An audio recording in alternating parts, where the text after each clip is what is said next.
Maka disebutkan dari contoh-contoh, dan ini ada yang berhubungan dengan syariah dan ada yang berhubungan dengan hanya sekedar adat istiadat. Maka untuk contoh yang berhubungan dengan syariah misalnya, disebutkan oleh Imam Al-Khatib Al-Baghdadi, diriwayatkan dari Imam Al-Bukhari, dzakara an-Nadhr ibnu Mutarrif, faqala Yahya ibnu Al-Qattan sami'tuhu yaqul, an lam uhadithukum fa ummi zaniyah. Qala Yahya fataraktu hadithahu lihada. Maka di sini dari khawarimul muru'ah, seseorang ngomongnya itu kotor. Saya mau tanya sekarang, bagi seseorang yang ngomongnya kotor,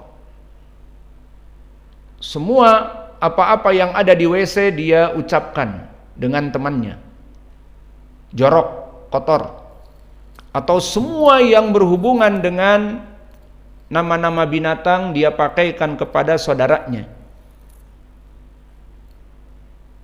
dan bahkan al-fahisyah, tentang permasalahan zina dan sebagainya dipakaikan kepada ucapan-ucapan itu kepada saudaranya, bukan mencela, namun dipergunakan ucapan-ucapan dari keburukan-keburukan. Maka orang yang mulutnya biasa kotor, disebutkan apa-apa yang keluar di WC, ngomong dengan saudaranya, bla bla bla, kita juga tidak bisa untuk menyebutkannya,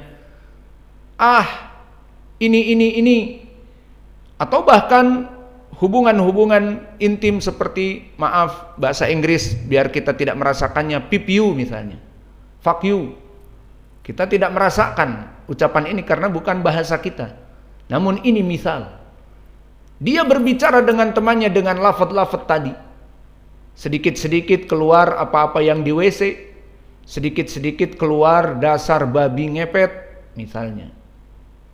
Semua ucapan-ucapan yang buruk dari nama-nama binatang, dasar anjing, dasar apa yang keluar dari WC, dasar, disebutkan dari keburukan-keburukan homo, dasar pelacur, dasar-dasar.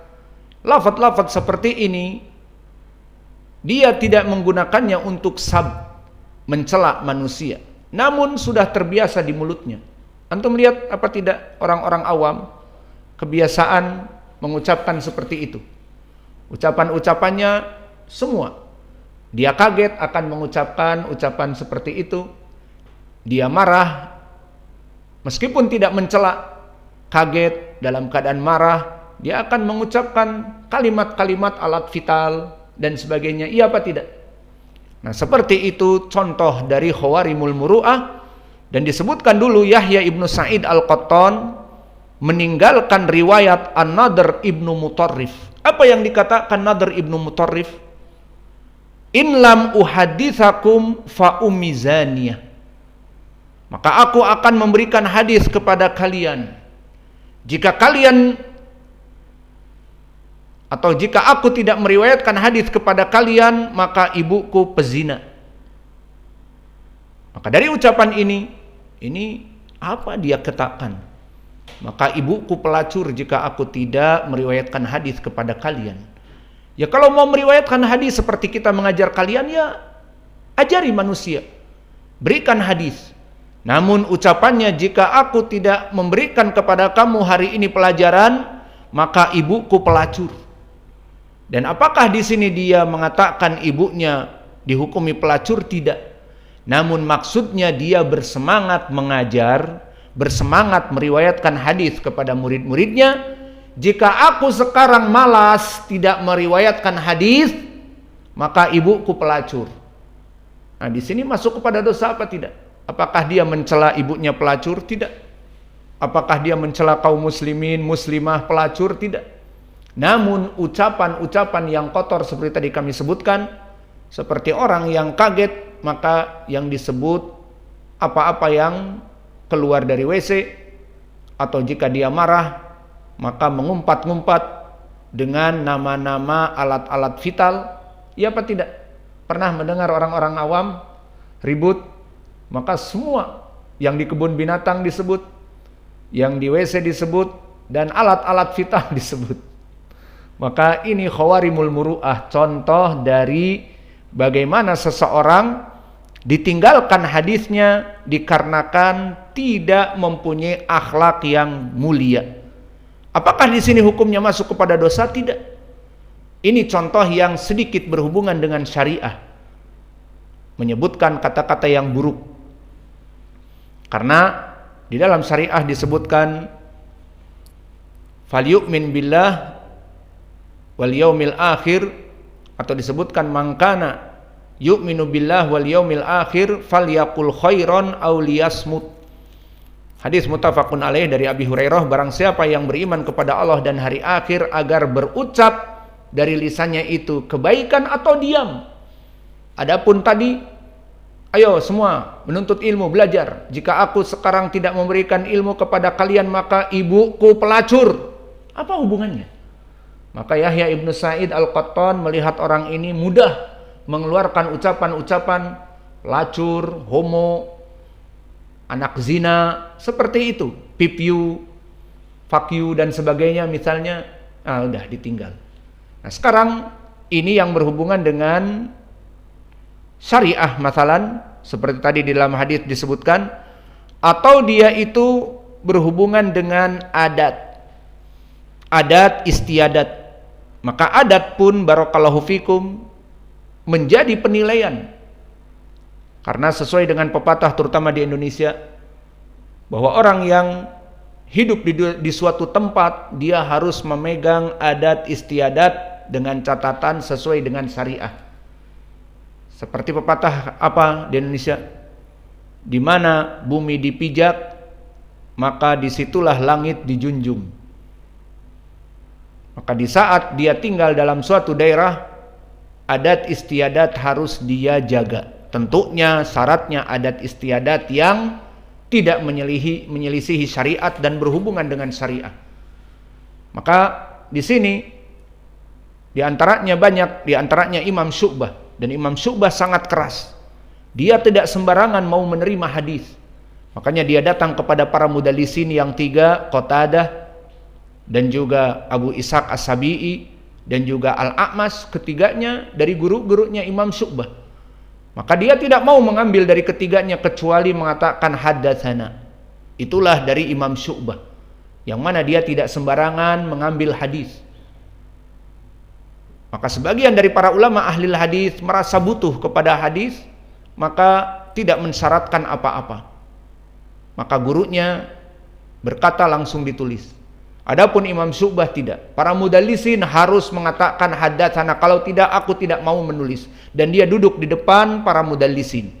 Di saat mudallisin mengatakan sengaja dia tidak mau menulis. Karena kamu mudallis. Sampai kamu mengatakan haddatsana baru aku tulis. Maka di sini Imam Syu'bah banyak diriwayat-riwayat mengatakan perbuatan-perbuatan yang dijadikan oleh para ulama contoh dari khawarimul muru'ah. Maka disebutkan dari contoh khawarimul muru'ah, disebutkan oleh Imam Al-Khatib Al-Baghdadi kepada sanadnya Abu Ja'far Al-Madaini, dikatakan kepada Syu'bah, lima tarokta haditha fulan, wahai Imam Syu'bah, kenapa kamu tidak meriwayatkan dari si fulan muhaddis yang ada di sini? Kenapa kamu tinggalkan? Qala ra'aituhu yarqudu ala burdzun fataraktu hadithahu. Apa makna kalam ini? Karena suatu hari aku melihat dia yarqudu alal burdzun. Apa makna yarqudu? Yarqudu adalah menunggangi kuda bagaikan kuda kavaleri, dipacu, dicambuk. Maksudnya menunggang kuda bagaikan kuda kavaleri. Ala al-burdun fataraktu hadithahu, maka aku tinggalkan hadisnya. Dan burdun dia adalah mufrad dari kuda yang kecil. Disebutkan, ditafsirkan oleh Kutubul Lughah, kuda Turki yang kecil. Maksudnya kuda yang bukan kuda kavaleri, bukan kuda seperti Mustang yang mana dia naik dan membawa cemetiknya, kemudian dikencangkan tali kekangnya sehingga dia lari dengan kencang. Itu kuda Mustang, kuda Arab dan yang lainnya. Namun Burdun adalah kuda dari Turki yang mana zahirnya mungkin pernikahan dari keledai dan kuda, yang mana dia tidak pantas untuk ditunggangi seperti itu, bagaikan keledai yang hanya membawa beban untuk membawa air. Di Arab dipakai keledai itu untuk membawa air dari mata air ke rumahnya dengan keledai. Dia memanggul air. Nah, di sini Imam Syu'bah melihat rawi hadis naik kepada seperti keledai itu, Burdun, kemudian dicambuknya untuk dijadikan kuda balap. Maka ini mendolimi, ini merusak dari khawarimul muru'ah, maka dia tinggalkan hadisnya. Paham? Maka ini contoh dari khawarimul muru'ah. Maka khawarimul muru'ah adalah perkara-perkara yang dia adalah adat istiadat yang tidak boleh seseorang lancang untuk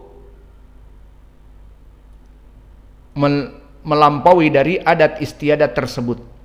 Dan ini tentunya berbeda dari tiap negeri dan dari tiap daerah. Maka kita berikan contoh misalnya tentang permasalahan nongkrong di pinggir jalan. Maka orang-orang yang nongkrong di pinggir jalan, terutama di got, apalagi sambil membawa gitar, ku ambil gitar dan mulai menyanyikan dan seterusnya. Maka ini khawarimul muru'ah atau tidak? Maka orang-orang melihat dari perempuan yang lewat dan sebagainya, memandang pemuda-pemuda ini di pinggir jalan pengangguran dan khawarimul muru'ah. Maka kemudian seorang muhaddis duduk di pinggir-pinggir jalan, semua orang yang lewat akan melihatnya dan dia pun melihat orang-orang yang lewat, apalagi budalan anak sekolah ataupun keluaran dari pabrik. Maka dia nongkrong. Apakah nongkrong di pinggir jalan ini haram?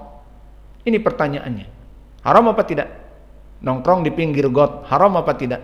Tidak. Namun di sini khawarimul muru'ah, buruk akhlaknya. Nah, dari sini para ulama misalnya tidak mau meriwayatkan dari orang ini. Kenapa? Orang ini khawarimul muru'ah. Maka ada suatu adat istiadat misalnya di Minang ini, bahwa di desa ini tidak boleh laki-laki melaksanakan demikian, kurang baik. Dan tidak boleh perempuan melaksanakan demikian, pamali.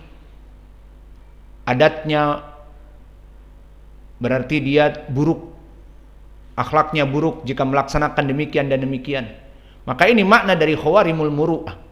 Jika dilangkahi, maka akan buruk di kalangan mata masyarakat tersebut. Iya apa tidak?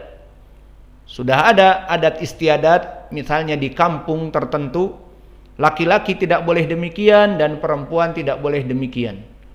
Kemudian suatu hari ada anak putri yang melampaui batas dari khawarimul muru'ah tersebut. Maka akhirnya dia dijatuhi dari hukuman adat, orang ini akhlaknya buruk. Iya apa tidak? Itulah dari khawarimul muru'ah. Maka dari contoh yang kami sebutkan tadi khawarimul muru'ah, Yahya ibnu Sa'id al-Qattan meninggalkan orang yang mengucapkan, jika aku akan memberikan hadis kepada kalian. Maka jika aku sekarang tidak memberikan hadis kepada kalian, ibuku pelacur. Wah, ini ucapan melampaui batas. Padahal bukan maknanya mencela ibunya pelacur. Namun dia semangat kepada dirinya, saya akan memberikan hadis, kalau saya tidak memberikan hadis kepada kalian, ibuku pelacur. Namun apa faidahnya mengucapkan seperti itu? Ditakutkan di sini para ulama, faidah sekarang, Kenapa khawarimul muru'ah? Agar selalu dalam keadaan adat-adat yang baik dan tidak menyelisihi adat-adat yang buruk. Kenapa khawarimul muru'ah dijadikan syarat setelah fasik? Karena sadu dari'ah, jika seseorang selalu menjaga dirinya tidak masuk kepada akhlak-akhlak yang buruk, maka dia akan selamat dari kefasikan. Ini dia.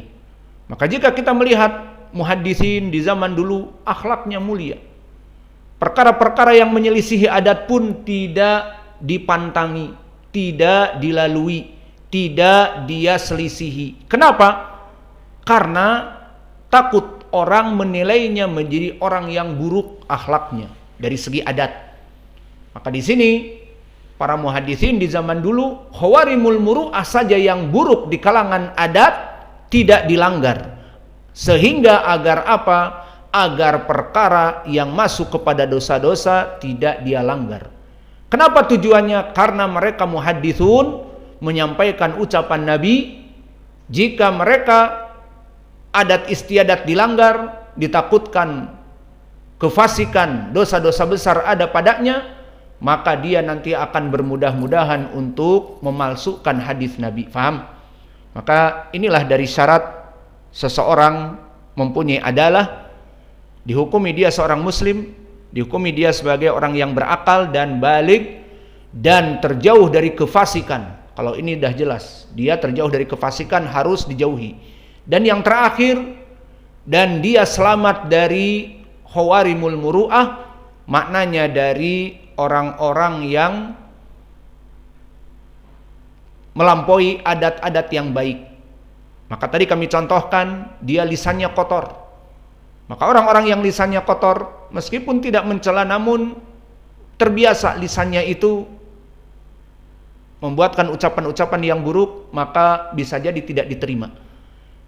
Dan juga akhlak-akhlak yang tidak baik, banyak tertawa misalnya, maka dikit-dikit wah hahaha, dikit-dikit dia cerita kepada temannya suatu hari wah hahaha.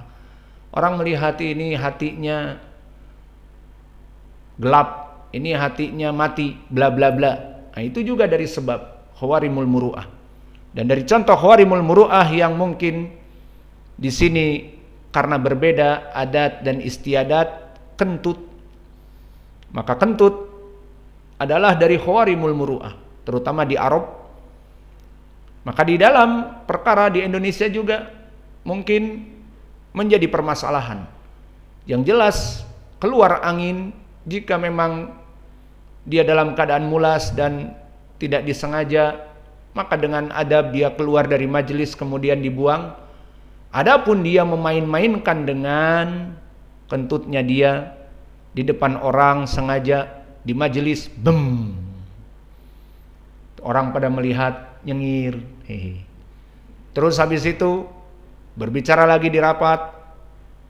Tadi Hiroshima kan, nah sekarang Nagasaki-nya, bom atom, bom, Hiroshima dan Nagasaki. Bangga, tertawa dia, membuat orang pada dalam keadaan misalnya merasakan kesempitan, maka ini masuk kepada khawarimul muru'ah. Sekarang membuang gas apakah haram? Membuang gas LPG haram apa tidak? Tidak haram.